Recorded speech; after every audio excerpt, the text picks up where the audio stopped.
వంశీ గారు ఎంత మోసం అండి ఇది, ఎంత మోసం ఇది. బీసీలు ఎంత మోసం చేస్తున్నారు. ఎందుకు బీసీ రిజర్వేషన్ కల్పించరా? ఎంత మోసం చేస్తున్నట్టు బీసీని 42% బీసీని ఇస్తాను, బీసీకి రిజర్వేషన్ ఇస్తాను చెప్పి 42%. అలా 10% ముస్లిం రిజర్వేషన్ పెట్టినావు. అంతకుముందు 4% ముస్లిమ్స్కు, దాన్ని 10% చేసినావు, 6% పోయిందంట. సరే ఓకే, నువ్వు చేసినావు ఉంది. పంచాయతీ ఎన్నికలు జనవరికి వస్తే ఫిబ్రవరిలో పంచాయతీ ఎన్నికలు జరగలే. 2024 ఫిబ్రవరిలో పంచాయతీ ఎన్నికలు జరగాలి. 2023లో 2 సంవత్సరాలు. ఇప్పుడు డిసెంబర్ వస్తే 2 సంవత్సరాలు పంచాయతీ ఎన్నికలు లేక, గ్రామ పంచాయతీ ఎన్నికలు లేక, ఫిబ్రవరికి జూన్ నుంచి మళ్ళీ రేపు జూన్ వస్తే 2 సంవత్సరాలు ఎంపీటీసీ జెడ్పీటీసీ జిల్లా పరిషత్ ఎన్నికలు లేక, ఎన్నికలు పోవడానికి ముఖం లేక ప్రజలు తరిమి కొడతారు. గ్రామాలకు పోతే చిత్తు కొడగొడతారని చెప్పి బీసీ రిజర్వేషన్ తీసుకొని వచ్చినావు. ఓకే, నీ బీసీ రిజర్వేషన్ ఇవ్వాలి, బీసీల మీద నిజంగా నీకు ప్రేమ ఉంటే నువ్వేం చేయాలి? నువ్వు కామరేట్ డిక్లరేషన్ ఏం చేసినావు? సంవత్సరం లోపల చేస్తామని చెప్పినావు. నీ కేంద్రానికి ప్రభుత్వం లేదు.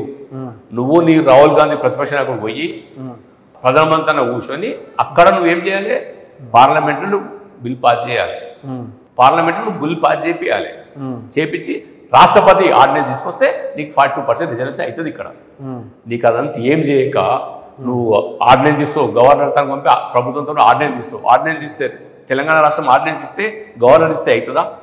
అసెంబ్లీలో తీర్మానం చేసి రాష్ట్రపతి నువ్వు గవర్నర్ ఆమోదించబడి అవుతుందా? ఎక్కడైతుంది రిజర్వేషన్? ఎక్కడైతుంది?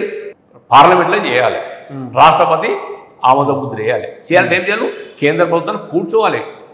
రాహుల్ గాంధీ ప్రతిపక్ష నాయకుడు, ఒక కాంగ్రెస్ పార్టీకి 100 సీట్లు ఉన్నాయి, ఎన్డీఏకు 150-160 సీట్లు ఉన్నాయి. ఇది మన ఇండియా టీంకు. మీరందరూ కూర్చొని రాహుల్ గాంధీ ఒప్పించి చేసుకోవాలి కదా. గతంలో పివి నరసింహారావు ప్రధానమంత్రి ఉన్నప్పుడు తమిళనాడులో జయలలిత చేయలేదా? జయలలిత కూడా నేను 50% ఆమె ఇచ్చింది, రిజర్వేషన్ ఇస్తానని చెప్పింది. ఆమె కూడా అసెంబ్లీలో తీర్మానం చేసింది, గవర్నర్తో ఆర్డినెన్స్ తెచ్చింది, కానీ సుప్రీంకోర్టు కొట్టేసింది. అట్లా 4 రాష్ట్రాలు 5 రాష్ట్రాలు కొట్టేసినాయి. అందరికి తెలిసింది. ఏం చేయాలి? అప్పుడు ప్రధానమంత్రి అన్న కూర్చుంది.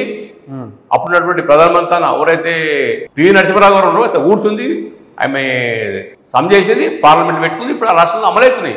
సుమారు 50% పైన బీసీల రిజర్వేషన్ అమలవుతుంది తమిళనాడు రాష్ట్రంలో. మరి ఇక్కడ నువ్వు చేయాలిగా పని. నువ్వు అక్కడ చెయ్యకుండా, అక్కడ పోకుండా బీసీలను మభ్యపెట్టి మోసం చేసి, మరొకసారి మోసం చేసి అసెంబ్లీ తీర్మానం అంటావు, ఆర్డినెన్స్ అంటావు. ఏంటి డ్రామా చేయడం అంతా?